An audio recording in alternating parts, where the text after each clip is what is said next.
কয়েকদিন আগেই কেরালা ম্যাচের পরে Mohun Bagan head coach Antonio Lopez Habas জানিয়েছিলেন তিনি প্রার্থনা করছেন যেন ভারতীয় দলের হয়ে খেলার সময় তার দলের কোনো ফুটবলারের চোট না লাগে। তবে মনে হচ্ছে হাবাসের সেই প্রার্থনা কাজে এলো না। হ্যামস্ট্রিংয়ের চোটের কারণে বৃহস্পতিবারের আফগানিস্তানের ম্যাচ থেকে ছিটকে গেলেন ভারত তথা মোহনবাগানের অন্যতম গুরুত্বপূর্ণ ফুটবলার সাহাল আব্দুল সামাদ। সূত্র মারফত জানা যাচ্ছে মঙ্গলবার অনুশীলন চলাকালীন হ্যামস্ট্রিংয়ে চোট পান সাহাল। সেই কারণে বৃহস্পতিবারের ম্যাচের জন্য তাকে স্কোয়াডে রাখার আর ঝুঁকি নিচ্ছে না ভারতীয় টিম ম্যানেজমেন্ট। সূত্র মারফত জানা যাচ্ছে সৌদি আরবে সাহালের কিছু পরীক্ষা নিরীক্ষা করা হবে। সেখানে যদি দেখা যায় যে চোট গুরুতর, তাহলে তিনি কলকাতায় ফিরে আসবেন এবং এখানেই বাকি চিকিৎসা করাবেন।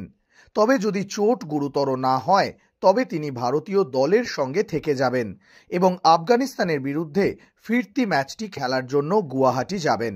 তবে সাহালের এই চোট অবশ্যই মোহনবাগান সমর্থকদের মনে নতুন চিন্তার সঞ্চার ঘটিয়েছে। বর্তমানে ভারতীয় দলের সঙ্গে মোহনবাগানের আরও বেশ কিছু গুরুত্বপূর্ণ ফুটবলার রয়েছেন।